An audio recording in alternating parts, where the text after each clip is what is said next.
You're listening to the Options Insider Radio Network, the home of the Options Podcast. For more quality options programs, visit theoptionsinsider.com or search for Options Insider Radio Network in your podcast provider of choice. Listeners can also access all of our programming through our mobile app available in the iTunes and Google Play stores. Select programs are also available via live stream at mixlr.com/options-insider. That's mixlr.com/options-insider. Don't forget to follow along with your favorite programs and submit your own questions for the hosts at twitter.com/options, stocktwits.com/options, facebook.com/theoptionsinsider, or via questions at theoptionsinsider.com.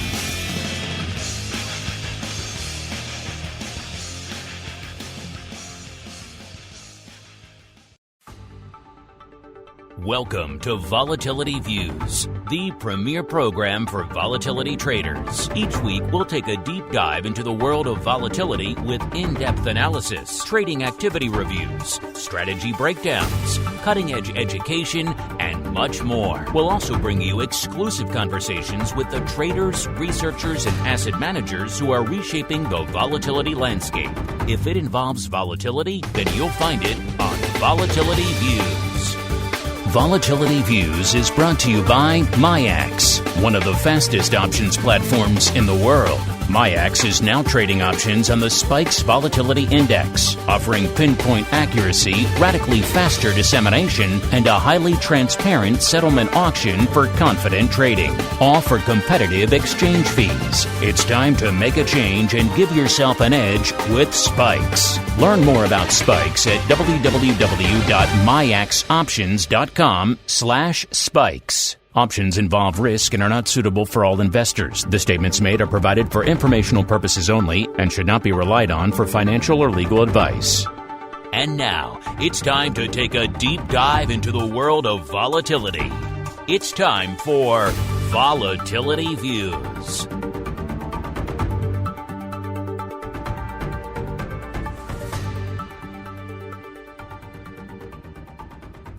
All right, everybody.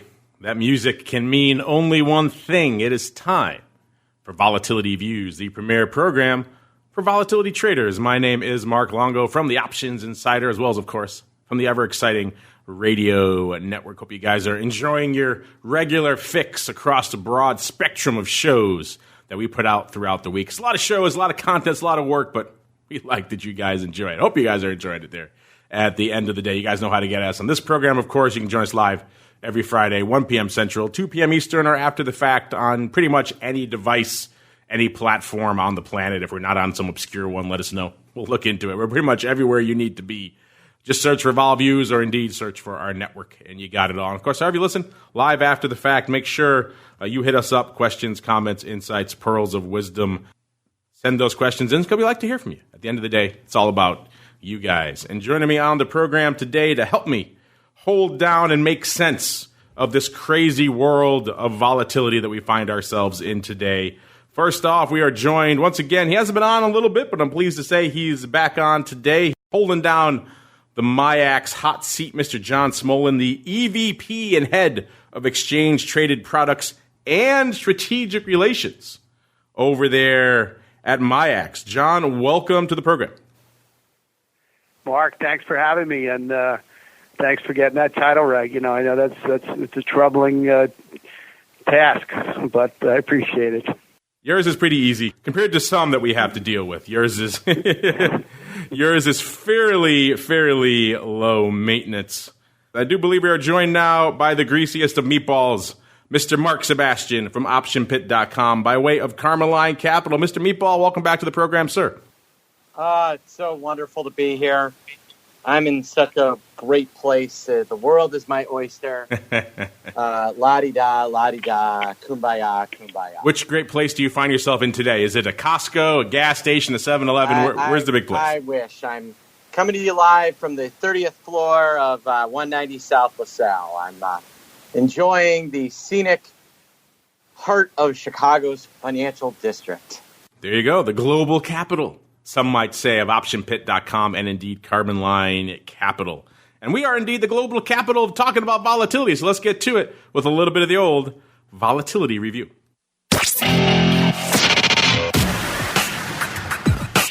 It's time to break down the latest developments in the volatility trading world.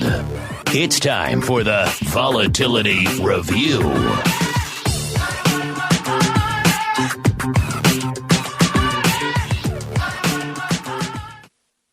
All right, everybody, welcome to the Vol Review. This is indeed the portion of the program where we review the week that was and indeed still is. Some vol trading and trending and analysis and unusual activity and all sorts of fun perspectives coming into the tail end of the week. The market's kind of unched, kind of shrugging its shoulders, not really sure what it wants to do today. This is on the tail end of pretty much a week that saw a lot of upside, a lot of green on the screen, a lot of red on the volatility screen coming into today's session. Again, a mixed bag. The S&P, actually the laggard, off to slightly unched pretty much on the day. And then we got NASDAQ off about 0.25%, the Dow up about 0.25%. So S&P playing the Goldilocks, the porridge just right. Not too hot, not too cold out there. Of course, all that means volatility kind of mixed today, but across the spectrum of the week, we're at about, looks like a 14.10 or so on VIX Cash, which is actually up a little bit from where we were just before showtime. We were at about a 13.90, which put us down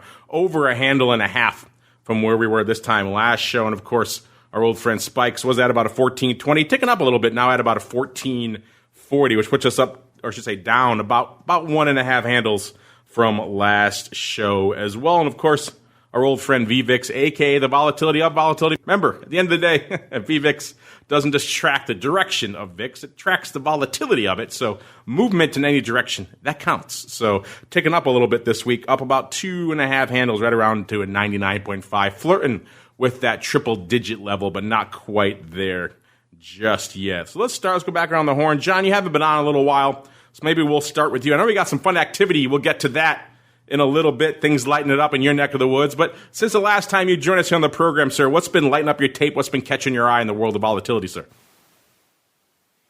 Well, most of my work has been, pushing getting us to have a futures product. So, as we've talked about in the past, the product will certainly be enhanced by having a futures product. So look for us to make an announcement, on as we get closer and closer. And, our goal is to have something out by, November, December this year. And so we're working on liquidity. We're working on partners for that. We're working on everything that's required to make that product be as competitive as possible. So that's what I've been doing, Mark, for the last 8 weeks. Well, I guess when you're the head of exchange-traded products, it does fall under your pretty broad purview over there. And it sounds like, we were talking to Simon last week. He made it sound like things are pretty much on track. Is that your perception as well? Things are pretty much in line with what you expected right now? You're on schedule? Yeah, we're partnering for release with the Minneapolis Grain Exchange. And so, they're taking the lead with the people on that side of the universe, the CFTC, and as you know, that CME is the distribution partner for MJAX. So they're working with those, obviously, two huge players, the CFTC and the CME, and they give us the guidance they've given us is that things are moving along well, and that we should see something pretty soon. Glad to hear it. I know a lot of our listeners out there looking forward to having that underlying to sling against the spike. So hopefully, on schedule, listeners, hopefully we'll be seeing that soon. Speaking of seeing things, Mr. Meatball, it's been an interesting week from a vol perspective. What's been coming across your radar? What's been lighting up your tape this week, sir? Yeah, it's been quite the collapse, hasn't it? They really didn't like, the vol gods are not fans of less certainty, of more certainty, to say the least, because I'll tell you, they have just come in and absolutely demolished volatility and, interestingly, to a much lesser extent, volatility premium in terms of the VIX futures, the spike, the implied spike future, and the Viking and the VVIX. All VVIX and Viking, if you could see Viking, would be registering really high volatilities. And if there was a spike future, which there will be, and the VIX futures have, especially going out to October, have a really nice contango premium built in.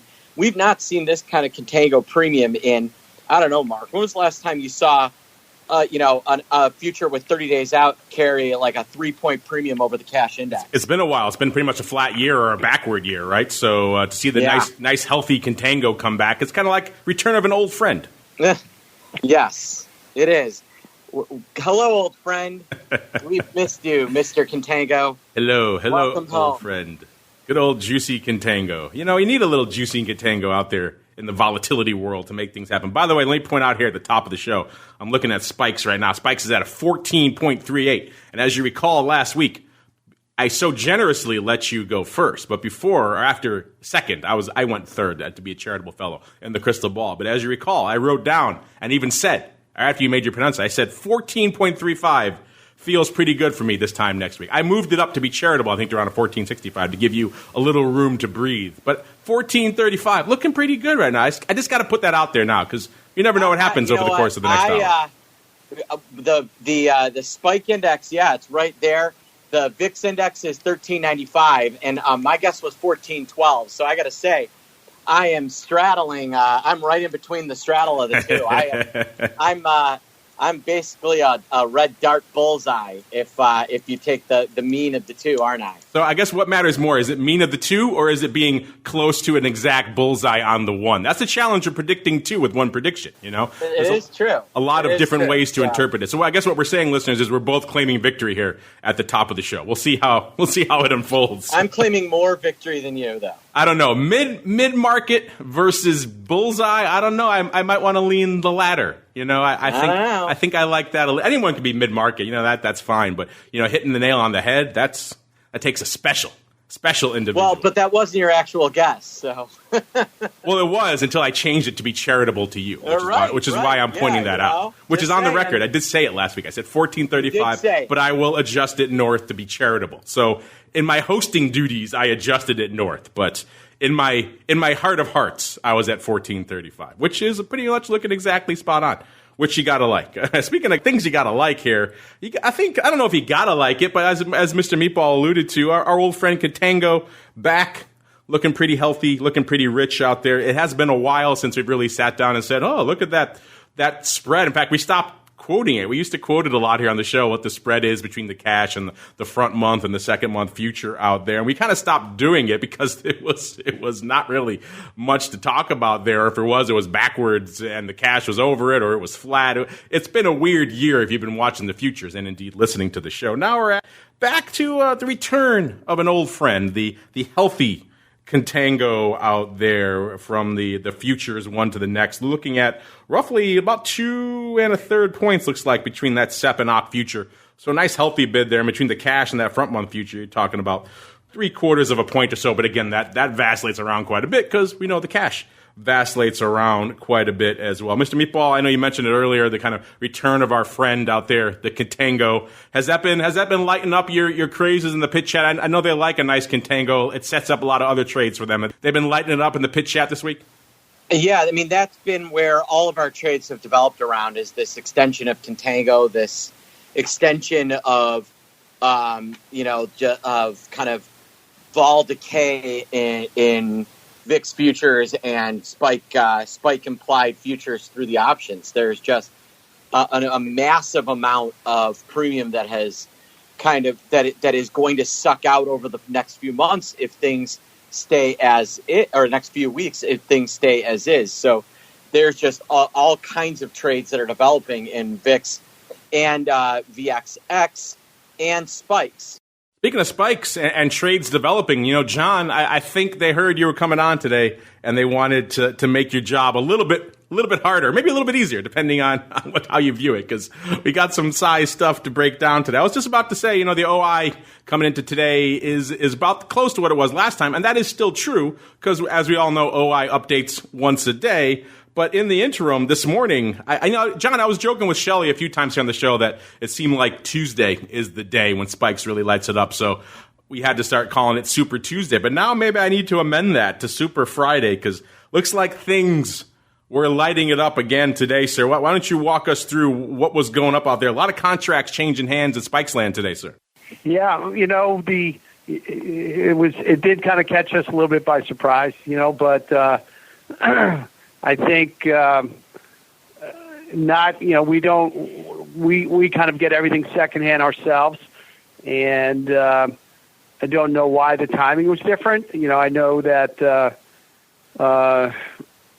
really can't put my thumb on why today, why they traded, but it's a strategy that the firm has, and they follow it, and they thought today was the right decision right there to move it. But not much more than that until we'll probably get some more color on it by next Tuesday of next week. We'll have a better handle on it.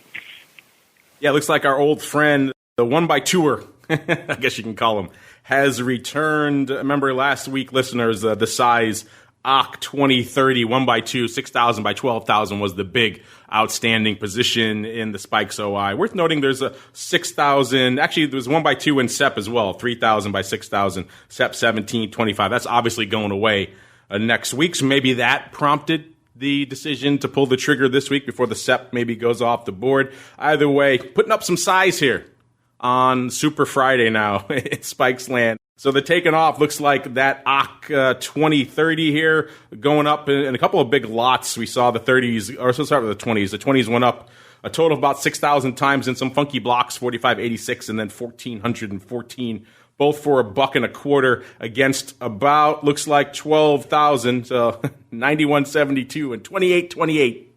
Some good round numbers there going up for 15 cents. So that's the 1x2, 6,000 by 12,000. So probably going to go out on a limb and saying unwinding that and then rolling it out there to Nove. So keeping the party alive, keeping the love alive. This time they like to play with the strikes a little bit, and that seems to be the case again. And it's not surprising. The volatility situation evolves from month to month. Where we are in the vol spectrum is different from one month to the next. So just expect them to do 20-30 every time doesn't really make sense, and that's pretty much what they did here this month. Looks like doing, again, the same numbers, 6,000 by 12,000. This time rolling it down a little bit, which, again, we've seen vol come in, so that makes sense. Nove 1827 this time. So 2 handles on the downside, 3 handles on the upside there. It looks like it's doing it for 235, 6,000 times by 60 cents, 12,000 times, so $1.20, so aka $1.15 on the whole thing here. So interesting. I don't know, John, if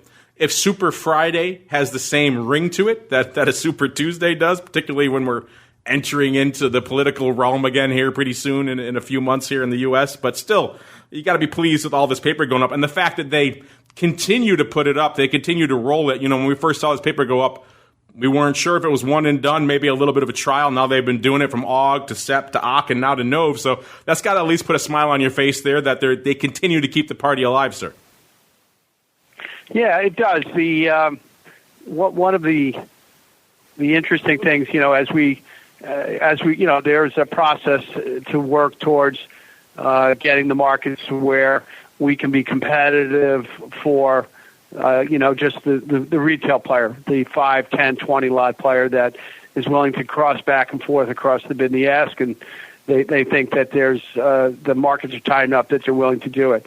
So as we get closer to that, the one thing that I think I'm very excited about is that when these big orders get put out for either RFQ or for competitive pricing, that the pricing that we're getting back are very comparable to what the same execution would see in the competitor's product, the VIX, and that the customer, which is I'm sure is probably some type of, well, if it's not a market maker, it's some type of fund, that they have their own internal best decks, and they're happy with the prices, and the prices are saying, hey, I'm happy with what we're getting, and I want to go back, and I'm okay trading in that. So that's very positive, and it's something for us to really build off. So it's exciting. Yeah, well, the proof is in the pudding. If they weren't happy, right, they wouldn't be coming back month after month to continue to roll. So clearly clearly they're liking something that they're seeing or that they're getting out there, and we'll look forward to seeing and being able to parse more, particularly as this future comes online. And you're right, seeing some of the more retail folks trickle in there, the 10 lots, the 20 lots, the 30 lots, starting to see some of that, obviously overshadowed by the big tickets out there, but still interesting to see that this is starting to get out there. And I am looking forward to seeing when we have that future online, how that mixes things up and changes things up. Let's move on out to the VIX. You kind of just mentioned it there, John, and it was a decent week, all considered decent volume week out here for VIX options. The ADV still down, but remember, it was pretty rich. It was over 700,000 not more than a week or two ago. Now it's down to a more seasonally normal 524,000. That puts it down about 14,000 from our last show. Today, doing decent paper, about 460,000 actually on the tape. So threatening that ADV. Looks like some of that may be coming maybe from today from the return of our old friend 50 Cent. We'll get to that in a little bit. First, let's break down what the top size positions are out here in VIX land. Top 10. Number 10 here, SEP 18s, 145,000 on the books there. Number 9, the OC 25, 146,000 there. Number 8, the SEP 16 puts are first and indeed only put in the top 10. So take that for what it's worth, listeners. It used to be a lot of puts out there. Now it seems pretty call biased. Maybe a sign of where we find ourselves in the volatility spectrum these days. 159,000 of those open. Number 7, the OC 28 calls, 169,000. Number 6, the OC 40s. Interesting. A very optimistic strike. 172,000 there. Number 5, the SEP 30s, 199.7, just a tick under 200,000. Number 4, the SEP 23s, 217,000. Number 3, the SEP 20s, 223. Numero dos here, the SEP 24s. Nice little healthy call strip there in SEP, 231,000. And number 1 with a bullet, the SEP 25s, 345,000. Actually pretty light for the top of the top 10 in VIX land. Usually we see that well north of 400, if not 500 or even 600,000 for that number 1 spot. Today, a little light, 345,000. OI pretty decent, about 8 3/4 or so million contracts outstanding, about 6.5 million on the calls, and about 2.25 million on the puts. Let's go out before I start breaking down the volume. Mr. Meatball, anything of note registering for you this week, sir, in terms of paper coming across your screen or going up in VIX land? I mean, it has not been a very busy week for VIX options at all. A lot of what I've seen has been call selling, little bit of like longer dated put buying. Kind of the biggest stuff I've seen really has been a SEP 14 half OC 15 put roller and some OC 15s being bought. That's really been the biggest orders I saw all week. I know like massive 75 or 80,000 contract trades are lighting up my screen here.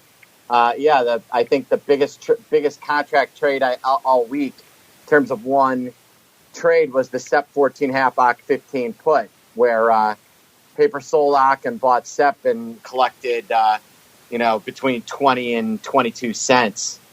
Well, there were some big prints going up today. You probably saw these. Maybe I wonder if this is the return of our old friend, the Mr. 50 Cent, because looks like they're upside buys. It was the OC 24s. These are expiring on the 16th, going up 50,000 times for not quite 50 cents, but 58.9 cents, and then go up another 45,000 times. Let's see, what was the time frame on that? Those were pretty much within a minute of each other. So total of 95,000 contracts going up for 58.6 and 58.9 cents. Mr. Meatball, I think that's the return of our old friend, Mr. 50 Cent, coming back to play again. I don't know. Yeah, I guess that is the one strike that has some volume today. There's almost 95,000 on that, or there's over 95,000 on that strike against open interest of about 50,000. So I don't know if it's 50 Cent, but it's definitely an opening buyer. They seem to like it. Let's just say it's 50 Cent because it sounds fun, and it's about 58 cents, so why not? Who's to argue with us? It's 58 cents. Exactly, it's 58 cent. Not quite as sexy or as fun, the 58 cent moniker, but hey, it works. Also seeing a big print in the OC 30 calls today going up. I say big in relation to today here. 20,000 going up for 33 cents, pretty much mid-market there. Also a bit of a vertical, 20,000 of the OC 2022 vertical going up for looks like 27 cents. Seems like paper selling that guy, actually. So selling a little bit of upside again. And then yesterday looks like the volume leader of the week, 636,000 contracts on the tape. The big prints coming in what looks like maybe a bit of a roll. Oct to Nov about 1 by 2. Not quite 1 by 2, 1 by 1.5. 10,000 of the Oct 17s going up against 15,000 of the Nov 17s, doing that for 55 cents, but doing it 10,000 by 15,000 times. So maybe a bit of a house money roll. Usually when we see those, we call those house money rolls, listeners, because they're doing more size in the second leg. Could be they have a reason for it, too. They want that ratio and make the premium line up somehow. But often when they're doing that, we've seen in our unusual activity, it's because they're sitting on a little bit of house money. They've made some money in that first leg, and maybe that Oct 17 is going off for 201.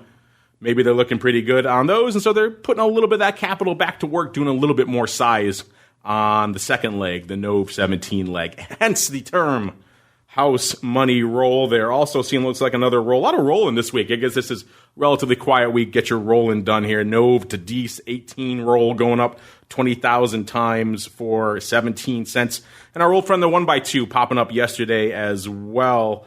It was the, actually, no, I take that back. It was actually the straight up just Nov. It just went up in 2 blocks, 10,000 and 5,000 respectively of the Nov 30s for 51 cents right off the bid. So maybe doing a little bit of overwriting then to the upside. Wednesday, a little bit lighter volume, about 545,000 is pretty much right in line with the ADV. Looks like maybe another, again, kind of a bit of a theme of the week this week. House money rolls here in VIXland. People had some upside. It worked out. They take it off, rolling it to another strike. Maybe rest of this week, maybe the upside not looking that good, but it seems like it might have worked out for some of these because they got some cash to burn. They got the Oct 19s going up for $1.52, 7,350 times against 11,025 of the Nov 19s, doing that for 202, so doing that for 50 cents. Again, it's on a ratio, so pricing's a little bit funky out there. And maybe a little bit of a house money roll there again, and also a SEP vertical. SEP 2025 is going up 10,000 times for 17 cents. Again, not a lot of crazy paper until we get to Tuesday. I'm curious for your thoughts on this one, Mr. Meatball. I'm sure you probably saw it priced up. Bit of a weird one. Tuesday, lighter volume day, 416,000 contracts. Looks like we saw, maybe you can call it a straddle with the kicker, maybe a combo / synthetic with a bit of an upside call kicker. Either way, it was the SEP 18, maybe we'll call it, let's just call it a straddle for lack of a better term here, right there, going up 13,000 times like paper, probably buying the put and maybe buying both, or maybe buying the put and selling the call, which leads to that combo I was alluding to earlier against the SEP 20, so a little bit of upside calls for 32 cents. And then doing all that 13,000 times against Nov, doing it the Nov 18 straddle / combo, where it looks like they're buying call and maybe selling put. It's hard to interpret. It's all, none of it's opening. It's all kind of mid-market executions, which is always fun to parse here in VIXland against 13,000 again of the Nov 22s. Mr. Meatball, you like that notion of a straddle or indeed a combo against an upside call kicker? Did you see any of these go up this week? I had not seen this, but, I get it. Where is it 1 to 1 to 1? That's the weird thing. There's no ratio. It's all 1 to 1. Yeah, that's a little funky. No SEP versus SEP combo is a little bit of a strange one. Maybe it's just someone who says, VIX isn't going to do much for the next few days, but I think it could absolutely blow up in between now and November. And so I'm going to, trade near dated gamma against long dated volatility. I mean, I guess it's certainly unusual, but could be some sort of roll against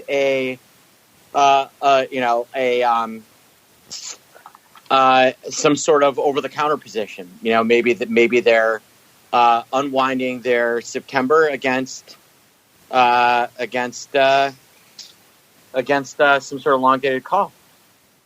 Yeah, and usually we'd see probably a ratio to that upside, which would make it make a little more sense But we're not seeing that here. It's all just 1 to 1 to 1. So a bit of a weird one, a bit of a head scratcher, a funky 6-way straddle / combo with a call kicker. That's an interesting one out there. And again, it is definitely, I would say, against some sort of upstairs volatility position. We only see the listed leg going up, but still fun to parse nonetheless. Monday, kind of a bit of a scattershot day, 450,000 contracts on the tape. It looks like some lots of about 13 to 14,000 of the OCC 25s going up, SEP 28s as well. And looks like maybe a bit of what do we got here? A vertical.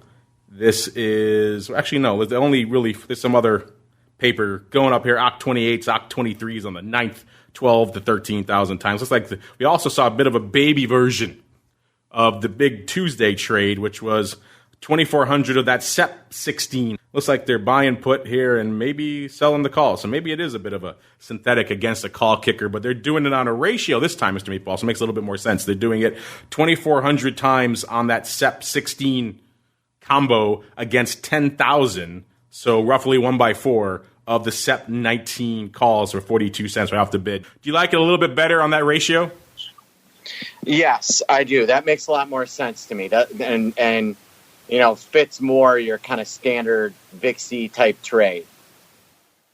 Yeah, the ratio, I think, makes it line up. So that someone, I won't say did it the right way, but did it the normal way on Tuesday, and maybe they inspired someone else, or maybe the same guy decided to come back in and just do it a very different way, 1 to 1 to 1 on Tuesday. Either way, interesting flow going on. Speaking of interesting, let's go out to VXX. Mr. Meatball alluded to earlier, the return of healthy, juicy contango on the VIX futures. That always means interesting things for our friend VXX, who I believe, as your compatriot there, Mr. Rock Lobster, has termed it, is predictably crappy, very predictable, and very crappy when that contango comes back into play. Right now, we're seeing that pretty much to full effect. It's off nearly 2 handles from our last show, right around the 23 level here. It was at about 24 3/4 last show. Today's volume about $1.70 on the tape. Actually decent paper, but a little bit shy of the ADV, which is about 225,000. That's also off a little bit, down about 25,000 from this time last week. Let's quickly run through the top 10 here in VXX land. Number 10, SEP 26 is 196. I got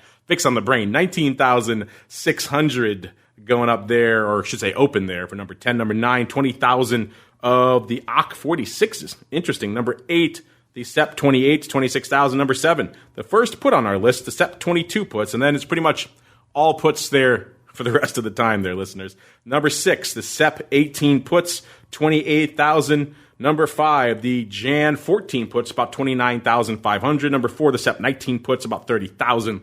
Numero trace here, the SEP 22 puts, 37,700. Number 2, the SEP 20 puts, 40,000. Number 1 with a bullet, still our old friend from last show and from a couple of shows now. It's been open for a while. The SEP 17 puts. Mr. Meatball, we said on last show that these were looking like maybe a bridge too far, the SEP 17 puts. We've seen VXX come off a good amount, but I'm still not feeling the 17 strike. What about you? Have you amended your decision since last week, or you still think 17 perhaps a bit of a bridge too far? I don't see it. I don't think that we're going to see 17. I'll just be honest. Yeah, that would be a lot. That would be a lot of predictable crappiness kicking in. But crazier things have happened. But that's a pretty dramatic one. If you're out there on that 17 strike, we feel for you. We feel your pain. Hopefully, you got something else against it, taking off some of that juicy premium you paid, because those things not exactly cheap. At least they weren't. Let's see here. All right, today big prints. Actually, some decent sized prints going up today. About 16,000 of the OCC 32s going up. Pretty much mid-market. These are nice and tight out here. 38 cents at 40, going up for 39 cents. Splitting the upright opening over there today. So about 16,000 of the OCC 32s. Maybe a little bit of an overwrite. Maybe someone rolling the dice to the upside there. We don't know. It's splitting the uprights exactly. And we've seen interesting bias to the paper. Actually, the open interest right now is about 900,000 on the calls and 700,000 on the puts. So calls are actually leading the dance out here. That is reflected in the paper flow today at least. 10,000 of the no 42s also going up. These on the bid, they were 32 at 34, going up for 32 cents. Opening as well. These were done tied. So a little bit of a different beast there. And OCC 32s going up again, another 7,500 times. So a total of over 23,000 going up on the day today for 38 cents. This time lifting the offer. And then yesterday, a little bit lighter day. Looks like we saw a roll. SEP 21 puts 1,878 times out to April. 15 puts, perhaps, for 1,871. Either way. Actually, they went up a little bit apart on these, so not quite exactly a spread. But the OI lines up, the volume lines up enough, so probably looks like a duck, and it quacks like a duck. And then SEP 26 is going up 1,400 times. And Wednesday, the big prints, 9,000 of the Jan 22 puts for 270. Again, 2 cent wide market on these bad boys. And then, of course, they're in the money a bit, so makes a little bit of sense. And the Jan 22 call, so a little bit of our old friend, the synthetic / combo going up. You know, we talk about them in VIX a lot. You don't see them as much in VXX. Do you see a decent use case, Mr. Meatball, for doing the old combo in VXX versus something like a VIX? No, I mean, I guess you'll see that as like a borrow play. If it goes hard to borrow, if you see some like funky stuff there, you'll see combos trade in VXX and UVXY under those circumstances. But generally speaking, no. Why it kind of stood out to me too, going up 9,000 times Wednesday, I should say, here in VXX land, the Jan 22. Let's just call it a combo for lack of a better term here. Interesting stuff here. Also interesting, again, seeing earnings season kind of winding down, but it was a very interesting season. I encourage you, if you haven't done so, head on over to theoptionsinsider.com. Click on that options news and articles tab there on the top right corner of the homepage. You'll get to all the earnings news, earnings move results reports there. You'll see there was a pretty exciting season, actually, and we still had some names popping off this week. It wasn't entirely done.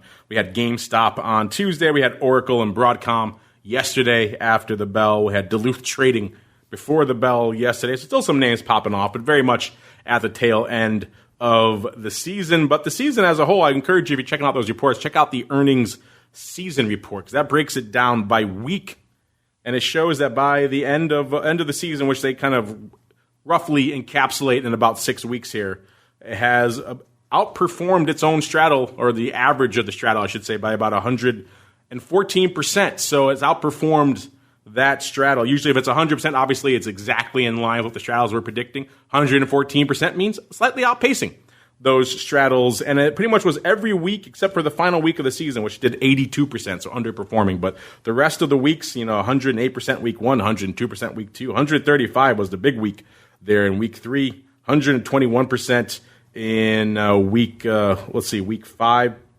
So interesting stuff. And again, I encourage you to parse this for yourself over there at theoptionsinsider.com. As the folks at ORAS even told us when they were compiling this is one of the more exciting seasons they've seen in a while. So if you like earnings, vol, and all that fun stuff, check out those reports as they start gearing up for the return of earnings season, not too far off in the distant future. Meanwhile, it's time for the return of you guys with a little bit of your volatility voicemail. It's time to share your thoughts and opinions with your fellow volatility traders. It's time to check the volatility voicemail. Make your voice heard by dialing 779-669-4VOL. Posting a comment on the optionsinsider.com, sending an email to questions@theoptionsinsider.com, or posting your questions to twitter.com/options or facebook.com/theoptionsinsider. All right, everybody, let's get to it. See what you guys have in store for us this week. Try to get a few more of you on the show. We haven't had a chance to do a lot of questions of late, so we'll see if we can make up some of that today. First off, Elliot. Mr. Elliot says, fun program. Well, thank you there, Mr. Elliot. He says, I like the Spikes inclusion. Well, there you go, John. A little bit of Spikes love for you guys. He's liking the mix, and I'm sure you're going to like when the future is live, too. We can sink our teeth into that pretty soon. He says, my question. I've heard Mr. Longo. Well, he's very formal, Mr. Longo. I like that. I've heard Mr. Longo mention that there might be options, quote, lurking in the book before on the show. What does this mean? What book? Thanks and love the show. Well, I usually use that, listeners, when we talk about these executions a lot here on the show, right? And when we see a funky market coming out, you expect a certain width on a market, and instead it's a lot tighter, or maybe it's a weird level on one of those legs, the bid or the offer. That's when I usually say maybe there was something weird lurking in the book. And what I mean by that is literally just the order book of the applicable exchange, where you go in as a retail guy, maybe you're working a 10 lot at a certain price.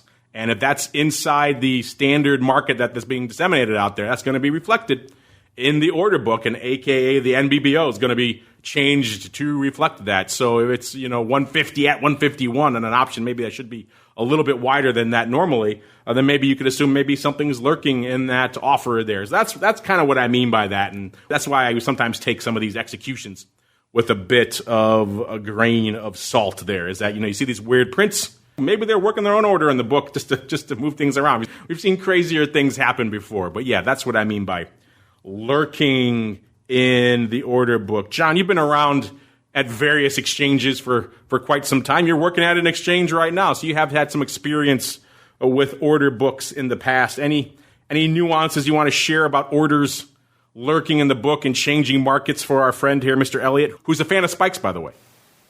Well, I'm glad he's a fan. Shout out to Elliot, thank you. But the book has changed. Back, I think what happens now, that the firms are so sophisticated and so solid electronically that they watch the books. I'm talking from the retail side. Certain retail firms do this. They can watch the book from off floor and route and put in place and send to different exchanges, and they're looking at where they can get the highest probability of execution with the best favorable economics for the customer, and ultimately included in that is ultimately what they pay. Are they a make, are they a take? Is there obviously no exchange fees for the retail people, but the book and its impact on how things trade, it's completely changed in the last 10 years. Back in the day, people would look for orders in the book, and I was actually talking with someone recently that it would almost be that when especially in the equity side and the cash side, when the cash side knew there were large orders around, it was interesting. If the stock was, say, 51 bid at a quarter, and there was a 50.5 bid for 1 million shares sitting on the book, somehow the market got it to where the 50.5 bid was relevant, and then people that were thinking of selling would look for reasons to hit the bid, and inevitably there was this thing that size always, that the market always traded to size, and it would influence it back then. But I don't see the book like it used to be as relevant as it once was. I think you guys are extremely close to it. Most option traders take the offer or hit the bid because of the width of the market. They can get exactly what they want. Maybe in the spreads are a little wider. Maybe they need a little more patience. But in this day and age, especially where the concentration is in the top, 150 names in the first 2 months, I think most people put the position on they want and then wait for it to happen. So I don't think the book is interesting to watch, but it's not what it once was. No, I'm probably dating myself with that reference of lurking in the book. I probably should update it to the modern electronically routed NBBO reflective, constantly evolving quote in the marketplace. Yeah, because it's kind of not quite the same thing to go park a 5 lot on the Philly the way you used to and be able to mess with things in the market as a result. Not a little bit more dynamic these days, but that's long way around, Elliot. That's what I mean when I say that some of these, it's more that the fact that some of these markets we're getting on some of these names may be a little bit weird, and there could be an order or two perhaps responsible for it. But as John mentioned, he's up to date with the latest technology. It is a very much evolving and fluid process here these days. All right, next up, LLJJ wants to know, this is a topic that's been top of mind for a lot of you of late. He wants to know, did those pricey VXX puts really work out when you factor in the vol implosion in that product over the past few weeks? Mr. Meatball, obviously, we had people writing in a couple of shows ago, I believe it was, saying, yeah, I like this stuff you guys are talking about, the VXX downside, but man, is it pricey. I refuse to pay those levels. And now we have since seen a pretty dramatic erosion out there in VXX, or a pretty dramatic turn to the downside. But as Mr. or perhaps Mrs. LLJJ also mentions, see the vol come in quite a bit out there as well. So it's always that push and pull, right? Does the underlying move pay for what you're losing in the vol or vice versa? You guys, your crazies have been slinging out there for the past couple of weeks. What do you have to say here from Mr. or Mrs. LLJJ? Well, that's one of the reasons why things like spreads and bear and butterflies and things like that can work. But yeah, if you bought puts and sat on them the last couple weeks, you're probably up a lot of money. As much as vol is in, it's not in that much. That's why VVIX is still 99. If you think about it, when we have this kind of a violent move in VXX and VVIX or Viking are still around 100, that's going to tell you there's still a big bid for downside. And so I actually think the market is still bracing for another leg down in VIX/VXX/spikes because implied volatilities are not falling as these indexes fall and these ETPs. That's not something we're used to seeing. Yeah, we're in that weird zone. And we've said it before on the show, it does seem like you could have worked out, even though I know a lot of you were reticent to pay those levels. That's why, as Mark said, we do recommend verticals and spreads, and we've talked about it many times, the ways to pay for that exposure in VXX. It is a bit of a nuanced procedure, but if you do it that way as opposed to just gobbling up thing, of course, even if you just gobbled up, you probably still worked out. We have seen enough of a move to the downside, I think, to offset anything else going on out there. But still, it is an interesting one, and I know an area of continued fascination for many of you out there. Who knows if this move that Mark's talking about materializes? I'm getting the feeling we're going to see more of you asking related questions. All right, a lot of you hit us up about this. We talked about it yesterday on Option Blocks. Kind of funny. This one comes from Nick Johnson. He says, "Are you guys feeling the volfefe index?" If you listen to Option Block, we were kind of joking about this yesterday, listeners. This was, of course, I use the term index kind of loosely. This is an index that JP Morgan created because we talked about this a lot on the show. There's that Trump factor out there, right? Whenever he tweets, markets are moving, volatility responds as a result. JP Morgan making an attempt to codify that with their own index. They termed it the volfefe to kind of conflate volatility with confefe, which was, of course, that infamous spelling error that Trump had a year or so ago on his Twitter machine there, his tweets. And so if you're wondering what this is, the folks at Morgan saying, I guess you can file this in probably the duh category. They say Trump's tweets have significantly increased volatility. Yeah, I think we can all agree with that. They also say the frequency of market-moving tweets from Trump has ballooned just this last month in August, which prompted them to create the index.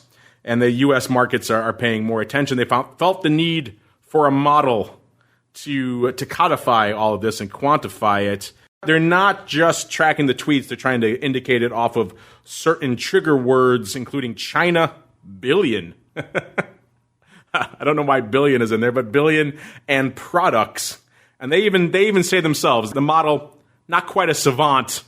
They say that it produces results that it says are statistically significant. So I'm going to go out on a limb and say they probably say there's a correlation between Trump tweeting and increased volatility. I think anyone with not having a model could probably leap to that conclusion as well. But still, they get points for the name. I'm big on names here, and Mr. Meatball is as well. The volfefe is certainly fun. Mr. John, you're a creator of volatility products. What do you think of this newly minted volfefe index, sir? Well, it's got a lot of pizzazz, and people are going to pay attention to it. I think anyone in the market, knows that we've had, now it's the president, but if you go back over the years, we've always had people that the original goes back into the 80s and the 90s, the Dorfman, that guys are putting out headlines and the market moves and it reacts to it. So it's a great idea, untradeable, but fun to watch. Good old Dorfman. Now you're dating yourself. I dated myself talking about the book. Now you're dating yourself. But I am. I'm an old guy. I'm definitely old. Talking about Dorfman. He was definitely a market mover back in his day. Mr. Meatball, are you guys in the pit chat, are you trading fast and furious around the volfefe, sir? I got to say, I'm a little disappointed that John didn't come out and say that the MIAX is working on a future based on the volfefe index. And because I think that has the 4-year lifespan of a future like that would be absolutely amazing. So I'm a little disappointed in the Miami guys. I just got to say. No, well, let me add then.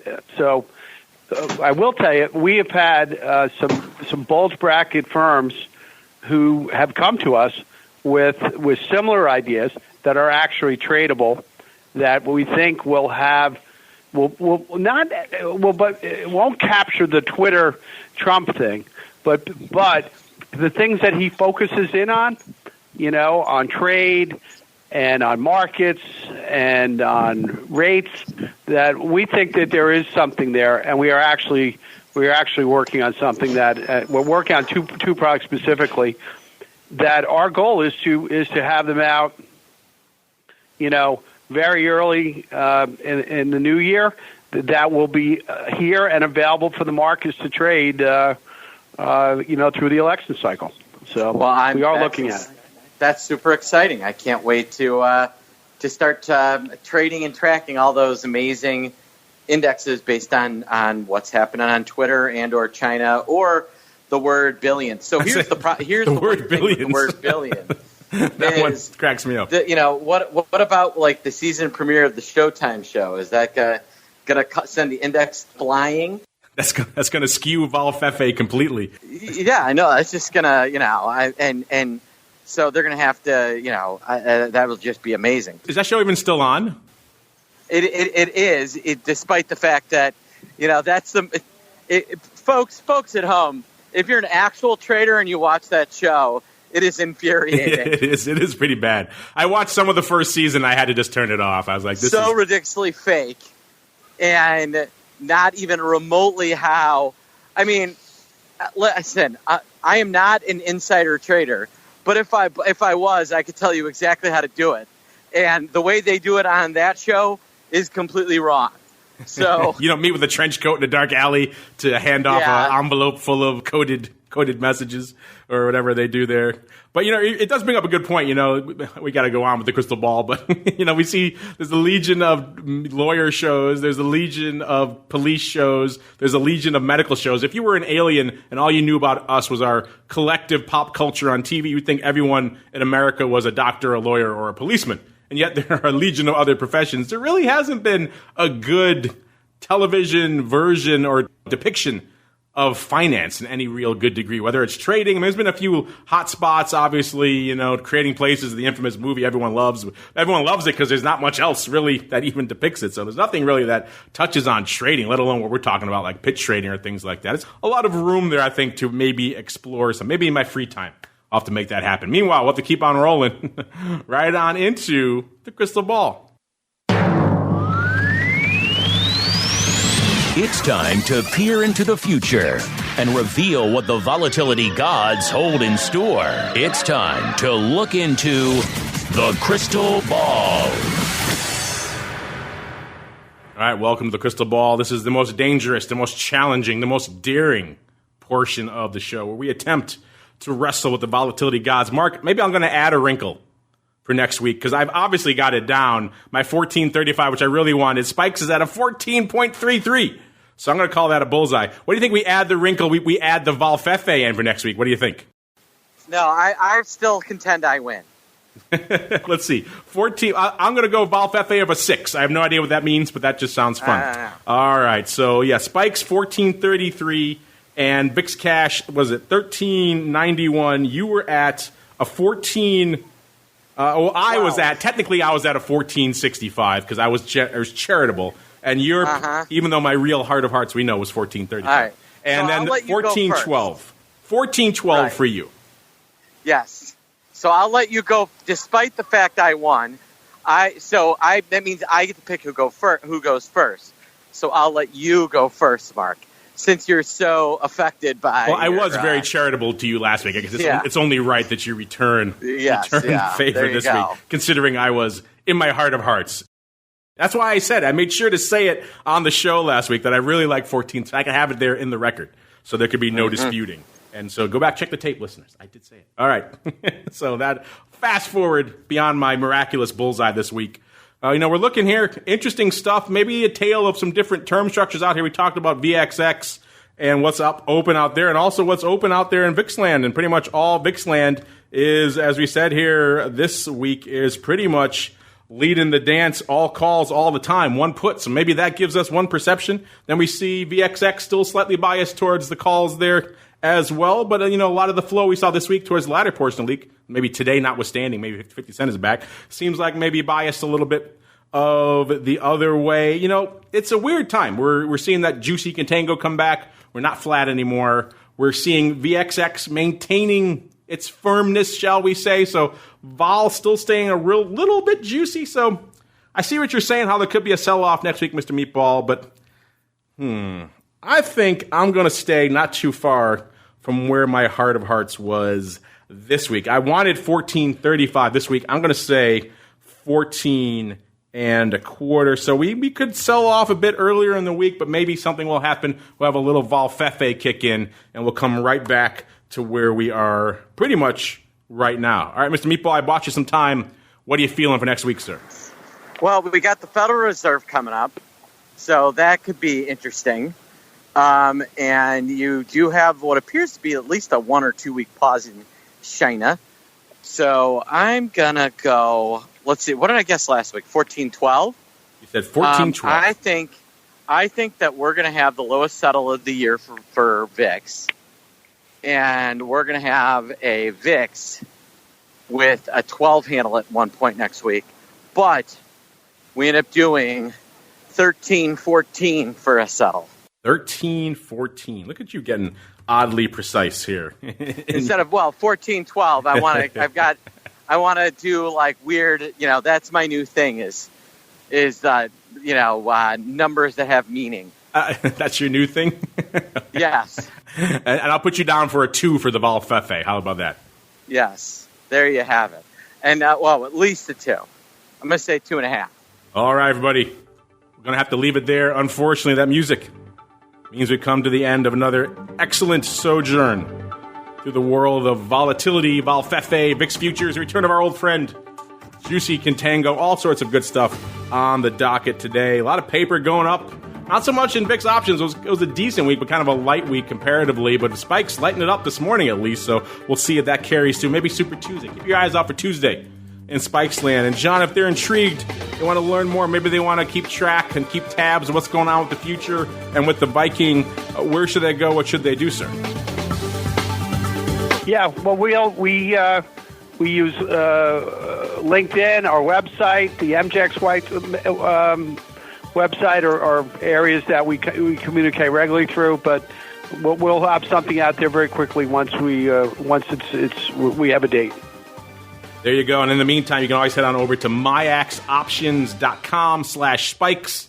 Click on that. You get a fun little overview video there as well, which if you want spikes encapsulated in about 30 seconds over maybe about 2 minutes or so, then check it out. And of course, in the interim, you can always give them a follow over there on Twitter as well, at MIAX Exchange. That's where all of the stuff comes out when we're not here, gathered together on a program talking spikes and VIX and volfefe and all that good stuff. And Mr. Meatball, if they want to talk more vol in between episodes of Volatility Views, maybe do a webinar or two, participate in a pitch chat, where should they go? What should they do?